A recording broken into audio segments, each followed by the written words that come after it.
Shouts out to Grey's Anatomy, man.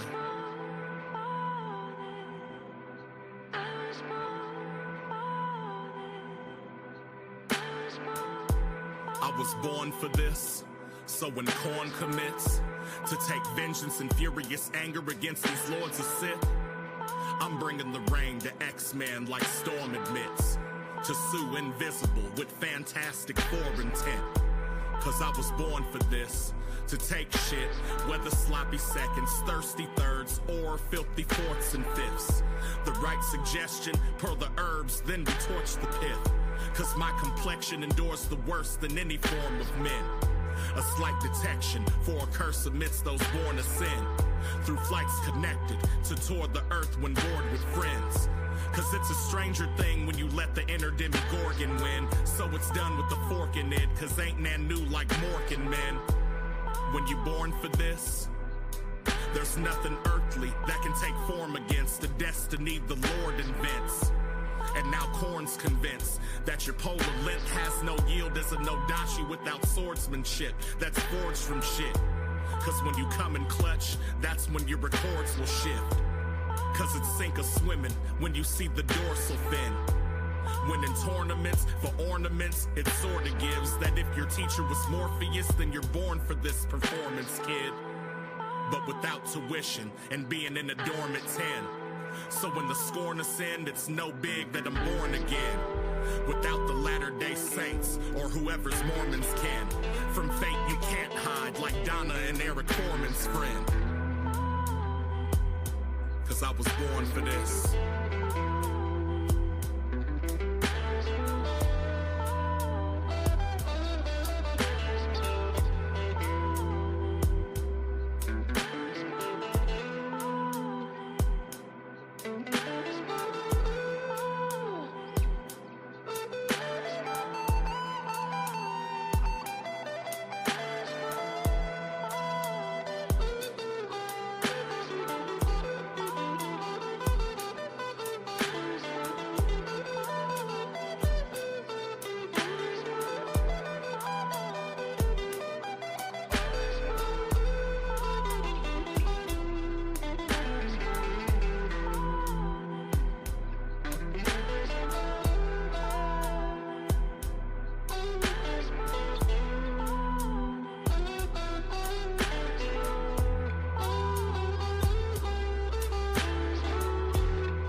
Good morning, America.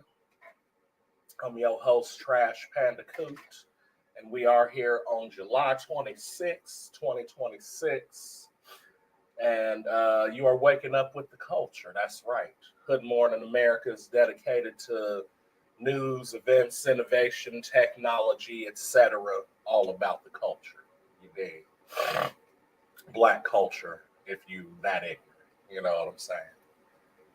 Because, you know, we as Black Americans got a lot to talk about, a lot to celebrate. And so, yeah, we got a lot to get into, from the NBA's MLK Week reflections to what's happening right here in the 217. So we're going to bring y'all a little ditty from my people, Almost Homeless, and we'll be right back and get into it. Everybody ready? Yeah. Hit it.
Word up.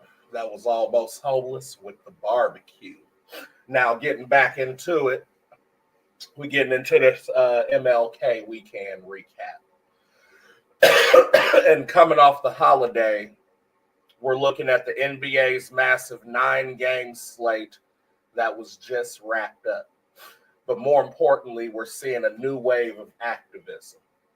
Lawyers in Minneapolis are fighting back against federal authorities, weaponizing old laws to silence Black activists. But ain't no racism, right? There is no system. So anyway, the struggle for the dream is moving into the courtroom. And in national news, we're tracking the exoneration of Tommy Lee Walker in Texas, 70 years too late, a reminder of why we do what we do. So let's look up Tommy Lee Walker real quick.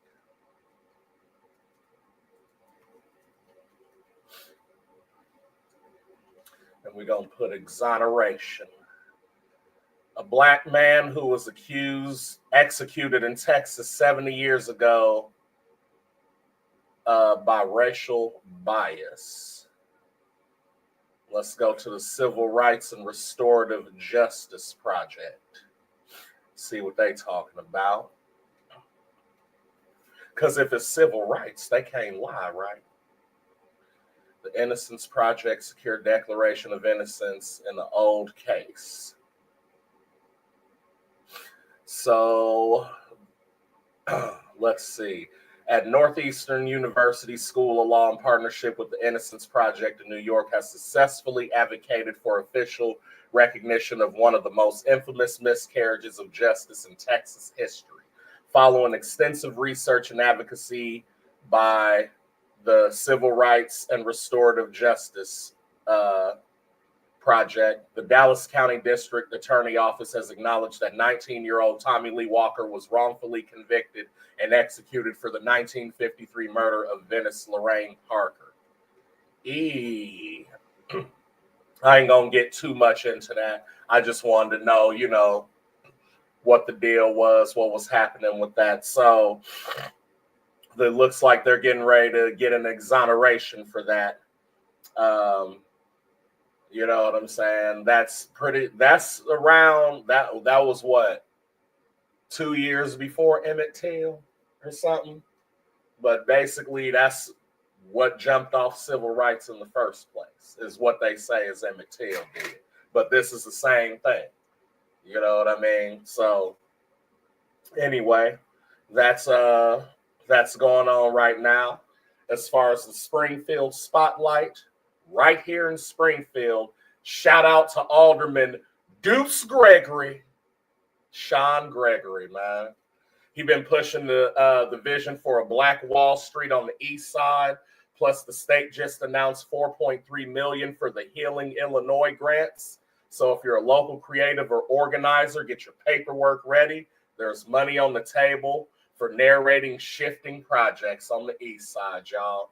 Shouts out to Deuce Gregory, man. We love you, Deuce. Now, we're going to get into a wee bit, just a tiny wee bit of culture and tech. You feel me? Social media is torn up over Cameron calling his ex a bad investment. Did y'all see that? Yeah, look up Cameron and his ex. He said she was a bad investment on air.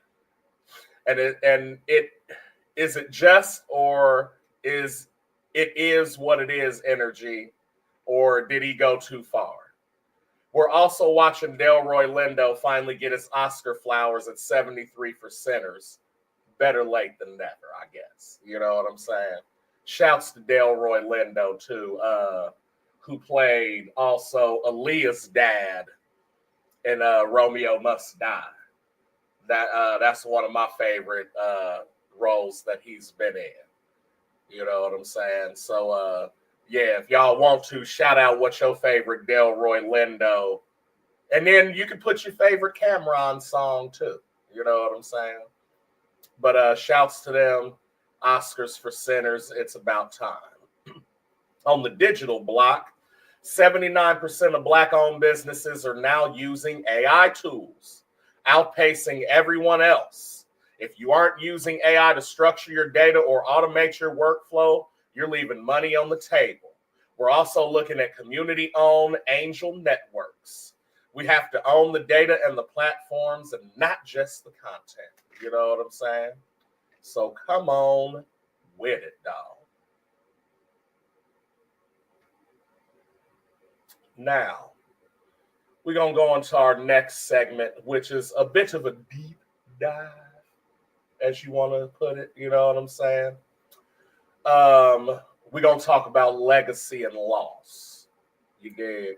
And if you like what's going on, don't forget to hit that like, subscribe, share buttons, all the things, emote, and give us reactions and whatnot. But right now, we're about to go more into the hood mourning part of Hood Mourning America. You dig? Literally. It's the anniversary of Mahalia Jackson's passing this week. Shouts out to Mahalia Jackson. And shouts out to the episode of the Boondocks where Martin Luther King was trying to figure out if he wanted to listen to Mahalia Jackson on the 20 gig iPod or the 60 gig iPod. You feel me? Shouts to that. We could talk about the 1908 race riots, but we also need to talk about White Heat, Black Ashes documentary coming out. And we have to process our history to build our future. You dig? So let's go into Miss Mahalia Jackson. Let me go and bring her up. American gospel singer. I used to always wake up at my grandma's house up in Chicago. She used to stay on like 81st and Exchange, right around the corner from where Barbershop was filmed at. And motherfucking, yeah. So we used to wake up and Mahalia Jackson be playing, and she'd be having them scrambled eggs and that ham left over from last night going, so we can make a ham sandwich. Shouts out to Jerry. But Mahalia Jackson was an American gospel singer, widely considered one of the most influential vocalists of the 20th century. With a career spanning 40 years, Jackson was integral in the development and spread of gospel blues in Black churches throughout the United States. She was born October 26, 1911. That makes her a Scorpio, I believe. Yeah. Her passing was back in 1972. Born in New Orleans.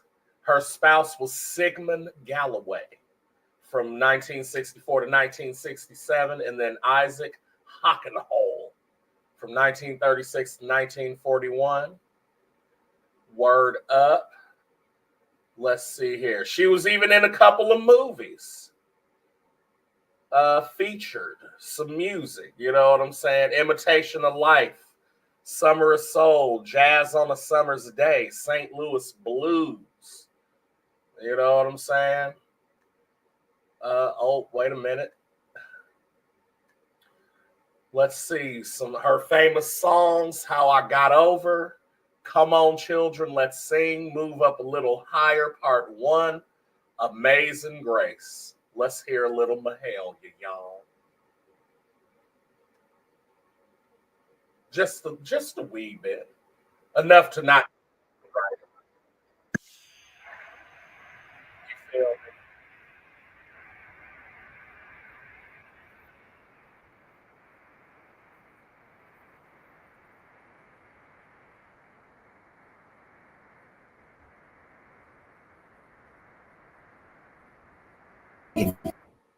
Come on now.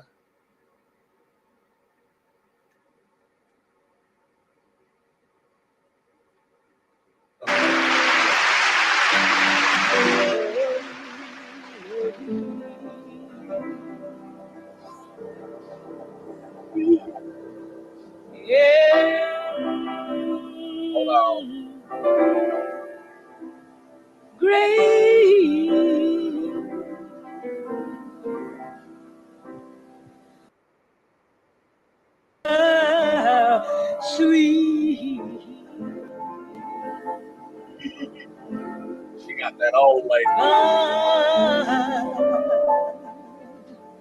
Sound that say, oh,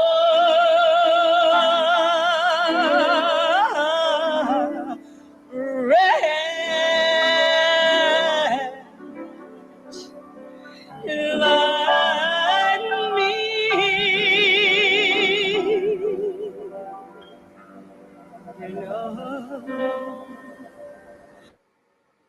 Yeah, that's crazy, man. So shouts to Mahalia Jackson, man, passing. It's the anniversary of the week she passed. So get your Mahalia on if you want to. And yeah, man. Peace be with you. So the 1908 riots, right, began here in Springfield, Illinois, which also sparked the start of the NAACP. You feel me? So brief history on that. Let's go and get into it. The history of the race riots. On the evening of August 14th, 1908, after being accused of unrelated sexual assault and murder crimes, because this is 1908, 2 black men were sitting in jail. Tension was rising as a large mob of about 5,000 white people were gathering outside, trying to take matters into their own hands. They were demanding the release of both George Richardson and Joe James. George, who was accused of raping a white woman, and Joe, who was accused of murdering a white man. As the police were sensing danger, the county sheriff, with help from Harry Lopper, a white business owner, secretly removed the 2 prisoners through a back door and put them on a train that transported them to another jail in Bloomington. Why they gotta put that Harry, a white business, like white people was helping these niggas? We just want y'all to know it's some allies out there. Once the mob learned of this move, they erupted in mass racial violence. Spreading out, the mob headed towards the black neighborhoods, looting and damaging black-owned businesses, destroying their homes, and eventually lynching 2 important members of the black community, Scott Burton and William Donegan. Okay, so this is what I'll be saying too, right? The thinking of most Caucasoids is that they are linear thinkers, meaning like whatever they do and then perceive what would happen after that if they done it to somebody else, that's how they think, right?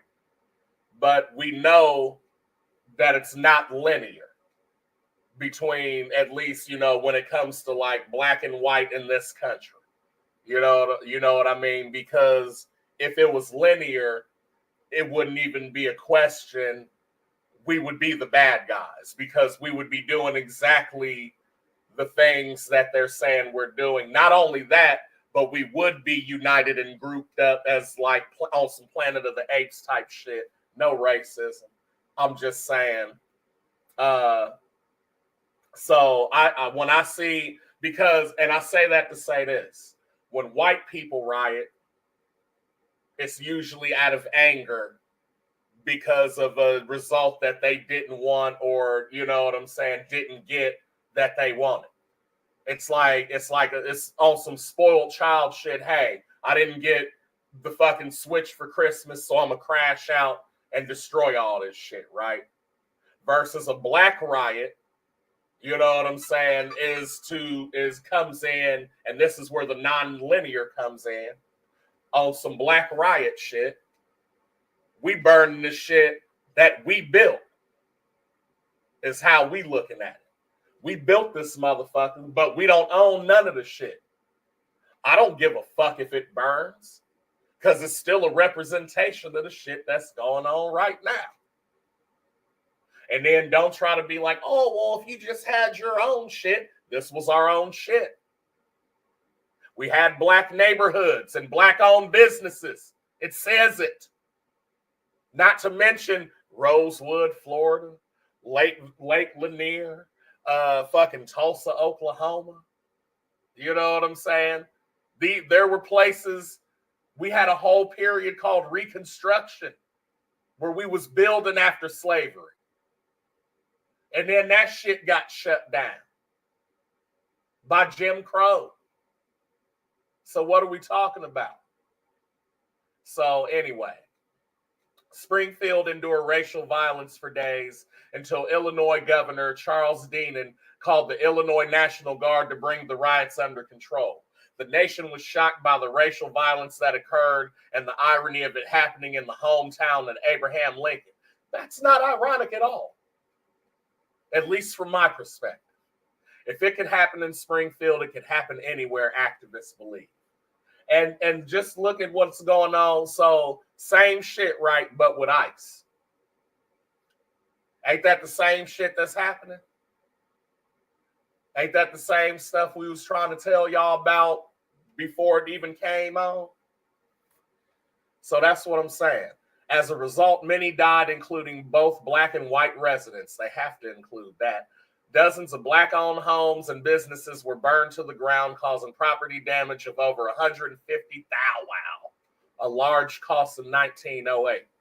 These events caused thousands of black residents to pack up their families and move out of Springfield, some to never return. And I bet you still didn't know this is a fucking sundown town, too. Ain't that crazy? Of the two accused black men who were the main focus of the racial violence, Joe James was eventually tried, convicted, and hanged for the murder of Clergy Ballard. George Richardson was set free after his accuser, Mabel Hallam, recanted her story. That's crazy. 6 months later, heavily influenced by the Springfield 1908 race riot, and it being the final tipping point, the National Association for the Advancement of Colored People was created.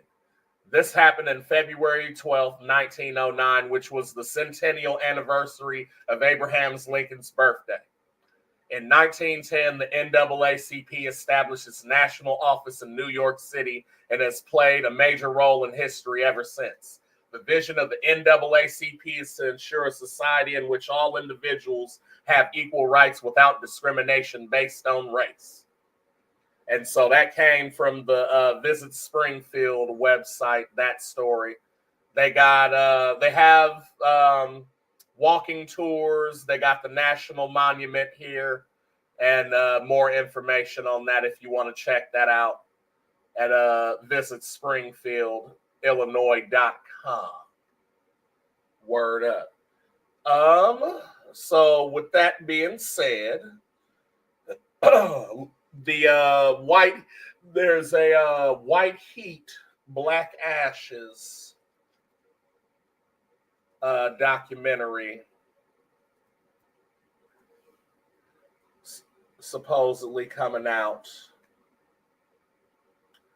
Let's see. We'll go back to Visit Springfield. Word up. No,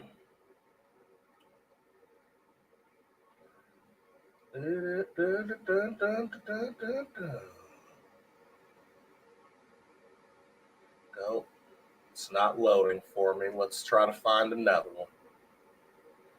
WhiteHeatBlackAshes.com. Skip to content.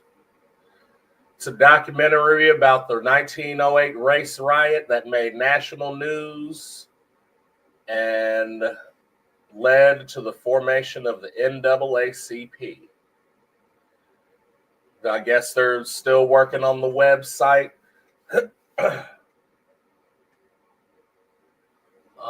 There's a Facebook page. Let's check that out. Brought to you by Meta. Yep, you can follow it.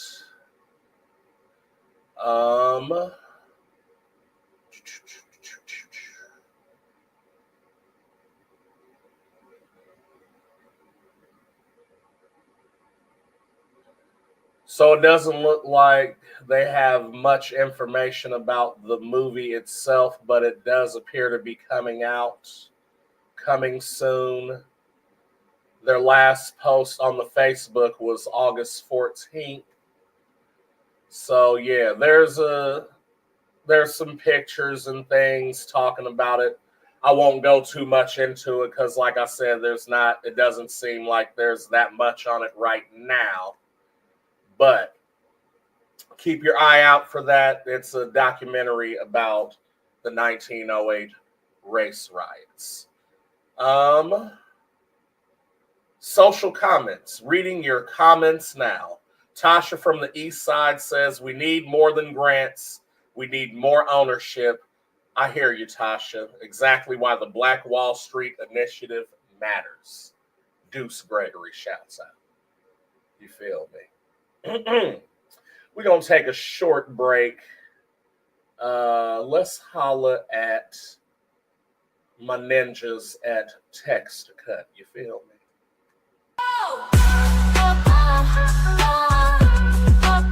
I need a cut. I need a cut. Now text if you need a fresh cut. Text if you need a fade.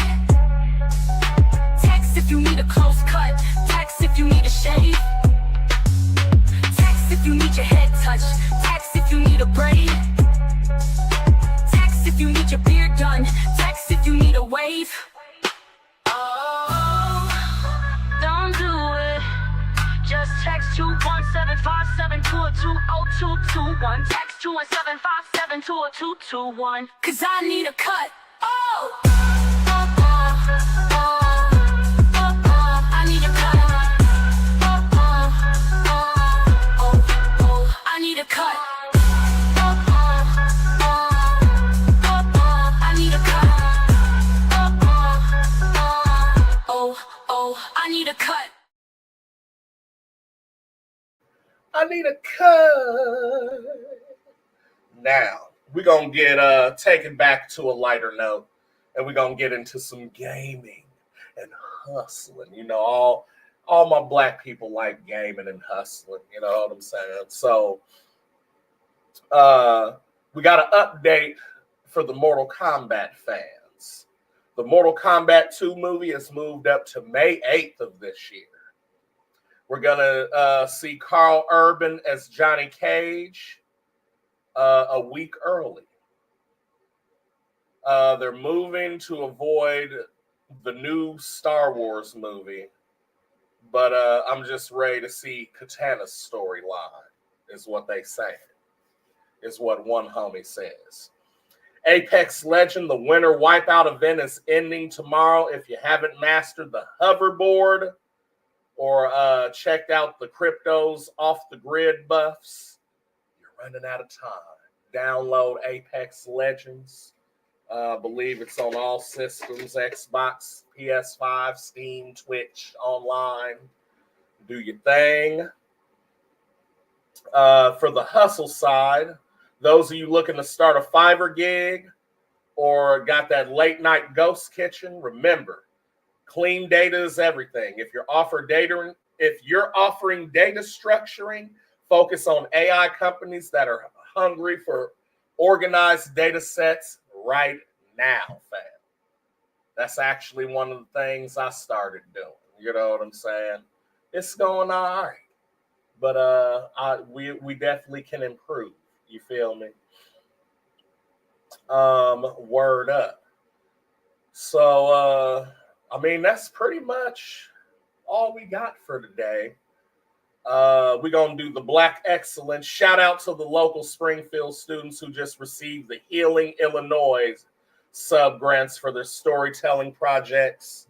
You're the ones keeping our history alive, fam.